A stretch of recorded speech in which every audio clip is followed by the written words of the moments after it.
안녕하세요. 반갑습니다. 제94회 전산회계 2급 이론 문제풀이 바로 시작하도록 하겠습니다. 다음 거래를 보고 거래 요소의 결합관계로 옳은 것 그랬습니다. 토지 1억 원을 구입을 하고요. 취득세 50만 원과 함께 당좌수표를 발행하여 지급을 했습니다. 이런 경우에 분계를 한번 해볼까요? 자, 차변 분계가 토지가 되겠죠. 1억을 딱 썼는데 자, 쓰자마자 뭐가 생각난다? 취득세는 토지에 포함시켜야 되겠죠. 해서 1억 하고도 자 50만 원 이렇게 되겠네요. 그렇게 하고 대변 쪽에는 수표를 발행했으므로 당좌 예금이 나가겠습니다. 당좌 예금 자 1억 50만 원 자, 이렇게 나가요.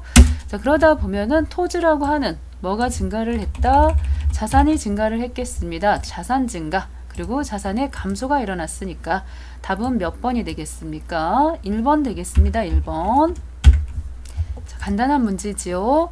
자, 토지의 구입은 자산의 증가를 가져오고 토지 구입했을 때 취득세는 토지 구입대금에 포함시킨다. 그래서 결국은 자산의 증가 그리고 대변에 나간 당좌수표는 자산의 감소가 된다. 자, 두 번째 문제가 되겠습니다. 회계의 목적. 자, 회계는 왜 작성을 하는 걸까요? 회계의 목적에 대해서 자, 설명 바르지 않은 것 골라보자. 자, 회사의 일정 시점의 재무 상태를 파악한다. 정확히 맞아요. 시점, 볼시, 점점 해갖고 이러한 것들을 보는 표를 재무 상태표라고 보시면 되겠고요.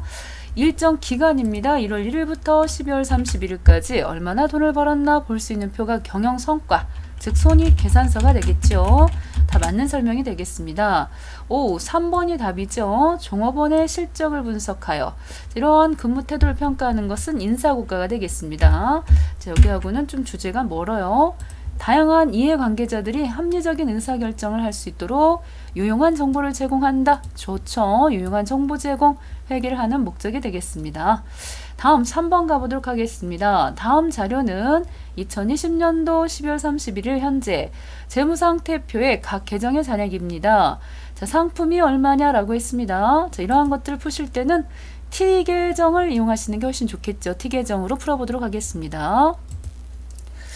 자, 제일 먼저 T계정을 잘 예쁘게 그리는 겁니다. 자, 반듯하게 그려져라. 오, 좋아요. 자, 이렇게 T계정을 그렸습니다. 자, 재무상태표를 줄여갖고 밸런스 시트 자, 이렇게 쓸게요.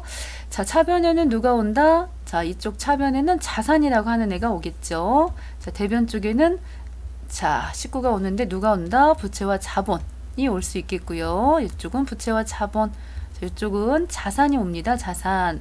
자, 그런 상태에서 개발비. 자, 이 개발비는 무형자산이죠. 차변 쪽에다가 써주셔야 되겠어요. 무형자산 60만 원. 받으러움. 이 받으러움도 차변이죠. 자, 받어 해갖고 45만 원 썼습니다.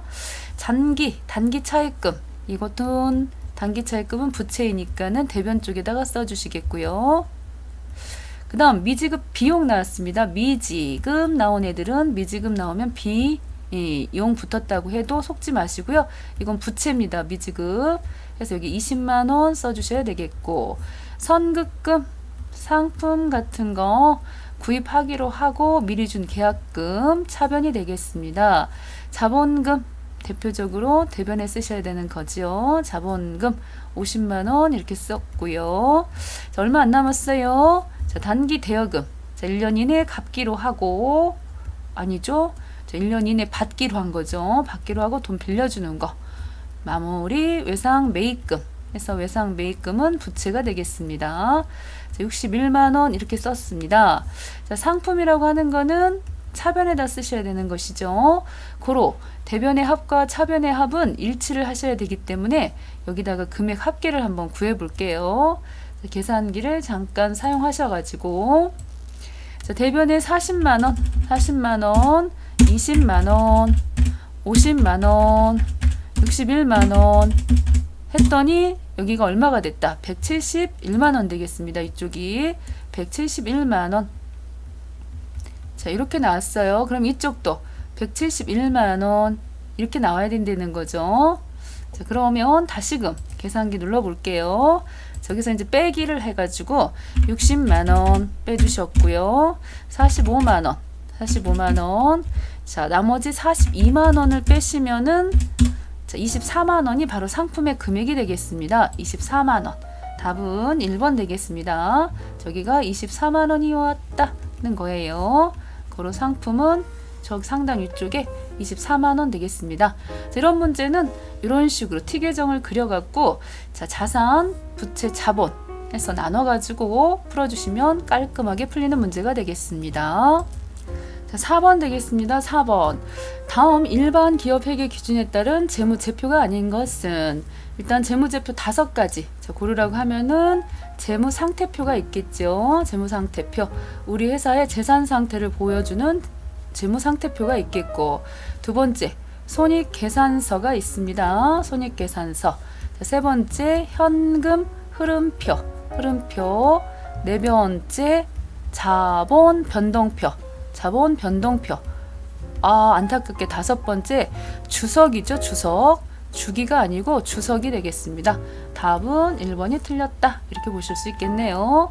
다음 중 외상 매출금 계정에 대한 설명 틀린 것입니다. 자, 여기 지금 보니까 2월 11일자에 상품 매출 400만 원 있었습니다. 요거 발로 뻥 차가지고요. 자, 2월 11일자에 자, 대변 쪽으로 쫓겨나요. 상품 매출이 400만 원이 이렇게 대변 쪽으로 쫓겨나면 우리 집이지롱 하고서 외상 매출금이 자, 400만 원 자, 이런 식의 분계를 자, 이렇게 지금 전기를 해 놓은 거잖아요. 즉 무슨 얘기가 되겠다. 2월 11일 날 400만 원 상품을 외상으로 매출했다. 오, 자, 맞는 얘기가 되겠죠. 상품 400만 원에 매출하고 대금은 외상했습니다. 자, 그 다음 3월 5일자 날짜 순서대로 하면요. 요것도 받으러 온 발로 뻥 차서 차변에 받아 50 대변에 외출. 자, 이 말은 무슨 뜻이다. 자, 받을 어음 외상 매출금 50만 원을 어음 받았다. 그 소리가 되겠어요. 자, 3월 5일 날 상품을 50만 원에 매출하고 자, 요거 이상하죠? 답 2번이네요. 자, 어음을 받았다. 이게 아니고요. 자, 여기서 상품을 매출하고 받았던 외상 매출금 이렇게 말을 해야 되는데 벌써 답은 2번이 틀렸습니다. 5월 11일자는 자, 이거는 5월 11일자 이것도 반대로 뻥 찼을 때 대충이 차변이겠죠. 대손 충당금 대변의 외출이 되겠습니다. 외상 매출금 70만 원 못 받게 됐다. 그런 뜻이니까요. 외상 매출금 70만 원 회수 불능돼 갖고 대손 처리했다. 맞는 말이 되겠어요. 자, 6월달 2일자 자, 보통 예금 차변에 100만 원 되겠고 대변 쪽에 외출이가 되겠습니다. 자, 이 말뜻도 보통 예금으로 외상 매출금 받은 거죠. 저 외상 매출금 100만 원 보통 예금이 입금이 되었습니다. 자, 그래서 답은 2번이 되겠습니다. 2번. 자, 6번 무릉은 단기차의 목적으로 주식 1000주를 6만 원에 매입을 했습니다. 자, 이때 취득시 거래 수수료 5,000원이 발생했습니다. 이에 대한 설명 중 거리가 먼 것 그랬습니다. 일단 우리가 이 보유하는 목적 자체가 단기 차익 목적이니까 단기 매매 증권이라고 해서 단기 매매 증권 자, 1000주 곱하기 6만 원 주당 6만 원이니까요. 금액이 굉장히 커요. 자, 60이 4개에다가 하나, 둘, 3개 해서 6천만 원 값을 매입을 했습니다. 그래 놓고 이 수수료 부분을 어떻게 처리를 하느냐. 전 같으면은 포함을 했지만 지금은 별도로 수수료 비용 이렇게 잡지요. 945번 수수료 비용 자, 이렇게 잡습니다. 자, 해서 금액 5,000원 왜냐하면 하도 초단타를 치기 때문에 그때그때 비용을 잡습니다. 자, 이랬을 때 취득 시 처리한 주식의 계정은 당좌자산에 속한다. 그렇습니다. 요거 같은 경우는 당좌자산으로 보셔야 됩니다. 단기매매증권은요. 거래 수수료는 영업외입니다. 잘 됐습니다. 이것도 맞는 설명입니다. 판매비와 관리비가 아니고 자, 945번 영업의 비용이 되는 것이고요. 취득한 주식은 단기매매 증권 계정이죠. 오케이. 4번이 틀렸다. 자, 여기 금액 5,000원은 별도로 처리하셔야 되겠습니다. 다음 문제. 자, 7번 나왔습니다. 7번. 다음 자료에 의해서 매출 총 이익을 계산하면 얼마인가? 라고 했습니다. 자, 매출 총 이익 계산하는 공식을 보시면요. 자, 일단 매출액에서 시작을 하겠죠. 매출액에서 매출 원가를 딱하니 빼주시면은 그것이 바로 뭐가 된다?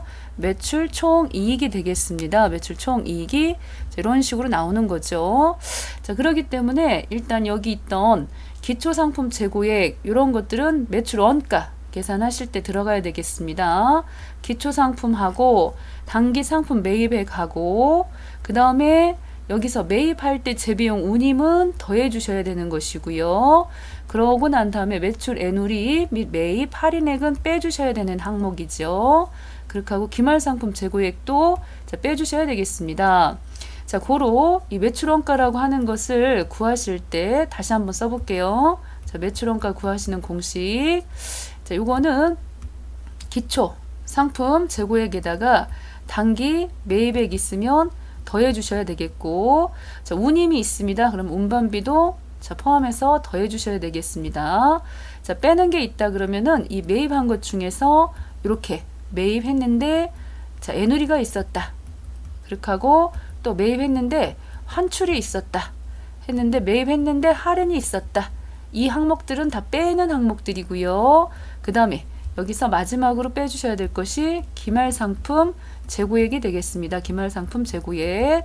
이러다 보니까요. 금액을 넣어보시면 기초가 600이 나왔고요. 600. 자, 매입 부분에서는 700. 금액이 너무 커가지고 710만원. 그렇게 하고 25만원 또 보태주셔야 되겠고요. 그 다음에 매입하고 관련된 애누리하고 할인액은 66만원 되겠습니다. 그렇게 하고 최종 기말상품 310만원 일단 빼보도록 할게요. 자, 계산기를 이용하셔가지고 자, 600. 자, 더해 주셔야 될 게 710만원, 25만원 되겠고요. 25만원. 자, 그 다음에 빼주셔야 될 게 66만원 빼주셔야 되겠고, 자, 310만원 또 빼주셔야 되겠습니다. 310만원 딱하니 빼보니까 959만원 되겠습니다. 959만원 나왔어요. 그래서 매출 원가는 995만원. 자, 이쪽에다 또 써봐야 되겠죠. 959만원. 자, 그 다음에 요번에는 자, 매출액을 구하시면은 금방 나오겠습니다. 매출액은 보시다시피 상품 매출액 자, 1600이 있었고요. 자, 그 다음에 매출 애누리 75만원 요것만 빼시면 되겠습니다. 그래서 1600에서 75만원 한번 빼보도록 할게요. 1600 에서 75만원을 딱하니 빼주시면은 1525만원 되겠습니다. 1525만원. 자, 매출액에 오셔서 1525만원. 자, 이거 결국은 1525만원에서 이게 순매출액이 되는 것이고요. 상품 매출 원가 959만원 빼가지고 매출 총이익이 얼마 나왔다? 자, 566만원이 나왔습니다. 답은 몇 번이다? 1번 이렇게 되겠습니다. 공식을 기억을 하고 계셔야 됩니다. 매출액에서 매출 원가를 빼시면 매출 총이익이고, 매출 원가는 기초에다가 단기 매입 그리고 운반비는 더해 주시는 거고요. 매입, 환출, 애누리, 할인 세 가지와 기말상품 빼시면 그게 바로 이제 매출 원가가 되는 거예요. 순자는 빼도 되겠죠. 매출 원가가 된다. 그래서 매출액에서 원가 빼시면 매출 총이익이 나옵니다. 자, 8번에 보시면 재고자산의 단위 원가 결정 방법에 해당하지 않는 것 그랬습니다. 자, 우리 여기 보시면 개별법 있죠? 이거는 고가의 제품, 다이아몬드라든가 이런 것들은 뒤에 들어오는 거하고 뭐 이동하면서 평균 내거나 선입 선출법 이런 거하고는 차원이 좀 다르게 요거는 그냥 하나하나 개별법으로 계산하지만 나머지 이동평균법이랑 후입 선출, 이동평균, 총평균 자, 얘네들은 다 뭐 하는 방법들이다? 바로 단가를 산정하는 방법이 되겠습니다. 그래서 단가 결정하는 방법이지요. 재고자산의 단가 산정 방법. 그런데 뒤쪽에 나와 있는 생산량 비례법 요것들은 이렇게 정액법이라든가 연수학계법, 생산량 비례법, 또 정률법 이러한 것들은 다 감가상각 하는 방법들이니까요. 이 결정 방법이 서로 달라요. 그래서 이 두 가지 부분은 서로 다르다라고 보셔야 돼서 답은 4번이 되겠습니다. 생산량 비례법은 뭐 할 때 쓴다? 감가상각하고 관련되는 방법이고요. 나머지는 재고자산 단가 산정 방법이다. 자, 이렇게 보셔야 되겠어요. 답은 4번이 되겠습니다. 4번이 틀렸습니다. 9번 되겠습니다. 9번. 재고자산 평가 방법의 변경에 따른 기말 재고자산 금액의 변동이 매출 원가와 매출 총이익에 미치는 영향에 대해서 올바른 것 구하라고 그랬습니다. 자, 이 부분은 이렇게 매출액이 있고요. 그렇게 하고 매출 원가. 그래서 매출 원가를 빼시면 매출액에서 매출 원가를 빼시면 매출 총이익이 나오겠죠. 매출 총이익이 나오는데 이때 매출 원가는 기초에다가 자, 상품을 더하죠. 단기 상품 더해서 상품 더하셔서 누굴 빼신다? 기말이라고 하는 걸 빼십니다. 그랬을 때 구해지는 게 매출 원가지요. 고로 이 기말 상품, 자, 이 기말 상품 부분이 자, 어떻게 되느냐? 이게 지금 자, 올라갔다. 기말 상품 금액을 자, 이렇게 증가를 시켰다. 그랬을 때는 매출 총이익도 뭐가 된다? 증가가 된다. 그렇게 하고 매출 총이익이 증가되면 뭣도 증가된다? 단기 순이익도 증가가 되겠죠. 같은 맥락이고요. 단기 순이익이 증가되면은 결국은 자본, 기말 자본금 금액도 증가가 되는 것이어서 여기 있던 이 기말 상품부터 시작을 해서 얘네들은 같은 세트 친구들입니다. 반면에 매출 원가는 어떻게 되더라? 매출 원가는요 내려갑니다. 이 부분이 내려가게끔 자, 이렇게 되어 있습니다. 자, 이렇다면은 지문에 자, 기말 재고자산이 증가한 건에 대해서 보시면 자, 증가를 했을 때 매출 총이익은 어떻게 된다? 감소가 아니고 증가지요. 틀렸고요. 또 기말 재고자산 금액이 증가를 하면요 매출 원가는 반대니까 감소를 하겠습니다. 2번과 4번은 틀렸습니다. 자, 그 다음 이번에는 자, 여기 있던 얘네들 자, 한번 또 바꿔볼게요. 기말 상품이 이번에는 내려갔다. 이렇게 내려갔다. 그럼 얘네들도 다 친구들이기 때문에 내려가는 거고 얘는 올라가는 거죠. 얘는 올라가요. 그렇게 됐을 때 자, 기말 재고자산 금액이 감소를 했습니다. 그럼 매출 원가는 반대로 자, 왼수 사이죠. 증가한다. 이렇게 보셔야 되겠고 기말 재고자산 금액이 감소했습니다. 그러면 매출 총이익이나 이 밑에 부분 친구들은 다 감소하기 때문에 정답은 3번이 되겠습니다. 3번. 10번. 다음은 비품 처분과 관련한 자료입니다. 비품 처분가액은 얼마냐라고 했습니다. 일단 이 부분에 있어서도 분개를 한번 해볼게요. 항상 처분했을 때는 대변 쪽으로 빼주시는 거죠. 대변 쪽에 비품 처음에 구입했던 취득가액 100만 원을 이렇게 써주시겠고요. 자, 그런 다음에 감가상각 비품이 자, 나갔으니까 그동안 감가상각 해놨던 감상루 이 금액도 30만 원 이제 차변적으로 없애주시는 거예요. 그러고 난 다음에 여기 지금 얼마에 처분했는지 현금 받았는지 혹은 보통예금 받았는지 금액을 딱 쓰고 나면은 유형자산 만약에 손실이 생겼다. 그러면 유형자산 여기 지금 보니까 처분 손실이 생겼으니까요. 차변에다 쓰시겠네요. 차변 쪽에다가 손실 금액 30만 원 이렇게 썼단 말이에요. 이익이 생겼으면 대변에다 썼겠군요. 고로 여기가 100만 원이고 여기는 60만 원이니까 자, 결국 얼마에 처분했다? 40만 원 되겠습니다. 답은 1번 되겠습니다. 1번. 자, 이렇게 보시면 된다. 자, 11번 다음 계정 중에서 합계잔액시산표 대변 잔액란에 표시될 수 없는 계정이 포함된 항목은 그랬습니다. 자, 여기 지금 보시면요. 대변이라 그랬습니다. 대변이기 때문에 자, 대변에 올 수 있는 애들은 누구와 누구가 오느냐. 요거 간단하게 또 보시면요. T계정을 딱 그려갖고 합계잔액시산표입니다. 여기는 합계잔액시산표 일명 합잔이라 그러죠.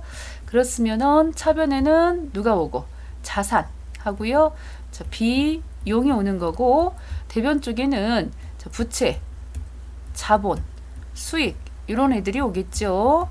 그러면서 대변 잔액이 표시될 수 없는 계정 과목 그랬으니까 이 자산하고 비용은 올 수가 없어요. 고로 여기 보이시는 미수. 자, 이 미수 여기 이 부분은 바로 자산이 되는 것이지요. 나머지 이자 수익은 수익이고요. 자본금, 자본, 미지급금, 여기 미지급 임차료니까 부채가 되겠습니다. 그래서 결국은 미수수익 답은 1번이다. 그런 얘기가 되겠고, 우리가 이거 속으시면 안 된다. 항상 우리 결산하실 때 그 손익에 정리해가지고 네 가지 있지 않습니까? 첫 번째 선급, 그리고 미수, 대변 쪽에는 선수, 미지급 해서 뒤에 숫자 붙은 애들은 수익으로 묶어주잖아요. 그리고 나머지 애들은 비용 이렇게 얘기를 하지요. 그런다고 해서 뒤에 비용이나 수익이 붙었다고 해서 속으시면 안 된다. 어디까지나 선급과 미수는 뭘로 보신다? 자산이었고요. 선수와 미지급은 뭘로 보신다? 부채였습니다. 이 선자 붙은 애들은 우리가 과거부터 연결되어 있다 그래서 이연, 회계에서는 이연. 미자 붙은 애들은 아직 벌어지지 않았다 그래서 예상이 되겠죠. 해서 여기 보이시는 이 네 가지 관계를 잘 이해를 하시면 되겠습니다. 다음은 각종 세금에 대한 회계 처리 중에서 개정 과목, 개정 과목을 잘못 적용한 것 그랬어요. 사업용 차에 대한 자동차세는 세금과 공과금 맞는 설명이죠. 세금과 공과금. 재산세도 세금과 공과금 맞고요. 보유 중인 토지에 대한 종합부동산세 이런 거 세금과 공과금인데 4번이 틀렸네요. 종업원 급여 지급했을 때 원천 징수한 것은 뭘로 보신다? 여긴 세금과 공과금이 아니고 이런 것들은 예수금 보셔야 되겠죠. 넘의 세금은 뭘로 본다? 예수금으로 본다. 이렇게 보셔야 돼가지고 자 답은 4번이 되겠습니다. 틀린 건 4번. 13번에서는 다음 거래 내용을 회계 처리했을 때 차변에 올 수 있는 개정 과목 적절한 거요. 자, 본사 영업부 김대리는 매출 거래처. 여기 벌써 답이 보이네요. 매출 거래처라고 했기 때문에 접대비가 되겠지 않습니까? 그래서 거래처는 접대비다. 답은 2번이다. 이렇게 보실 수가 있겠어요. 자, 간단한 문제였습니다. 그 다음 14. 자, 수정 전 당기순이익 50만 원이 산출되었으나 다음 같은 사항이 누락되었음을 확인했습니다. 수정 후 당기순이익 얼마냐? 굉장히 간단한 문제입니다. 자, 누구와 누구는 아까도 보셨지만 선급과 자, 미수는 뭘로 보신다? 얘네들은 자산이다. 뒤에 자, 수익이나 비용이 붙어도 끝끝내 자산으로 보셔야 되고요. 자, 여기 선수와 미지급은 뭘로 보신다? 부채로 보신다. 뒤에 수익으로 묶어주시고요. 비용. 만약에 이런 상황에서 당기순이익, 자, 수정전 당기순이익이 50만 원인데 다음 같은 사항이 누락됐다 그랬으니까요. 지금 같은 미수가 나왔어요. 미수는 자산이니까 더해주시면 되겠고 미지급은 부채니까 빼버리시면 되거든요. 그래서 50만 원에서 6만 원은 더해주셔서 56만 원 되겠고 8만 원은 빼주셔가지고 결국은 48만 원인가요? 48만 원 답은 2번 되겠습니다. 그래서 선급과 미수는 자 더해 주시면 되겠고 부채인 선수와 미지급은 빼버리시면 된다. 마지막 문제가 되겠습니다. 15번. 다음 자료에서 당기 손익계산서에 표시되는 이자 수익 금액은 얼마냐? 라고 했습니다. 다른 거 볼 것 없습니다. 요 자리 자, 손익계산서에 들어가는 부분은요. 이 손익으로 마감치는 이 자리 4만 원이 바로 손익계산서에 표시되는 이자 수익 금액이 되는 것이에요. 답은 2번이 되겠습니다. 2번이. 자, 여기 보시다시피 10월 1일 날 보통예금. 자, 발로 뻥 차가지고 차변에 보통예금. 자, 이자 수익 이렇게 해갖고서는 자, 10만 원이 들어왔어요.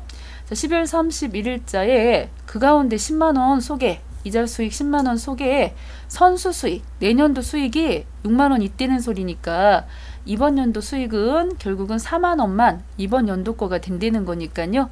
이번 연도 반영돼야 되는 것은 4만 원 되겠습니다. 자, 마무리하시면 되겠습니다. 수고하셨습니다.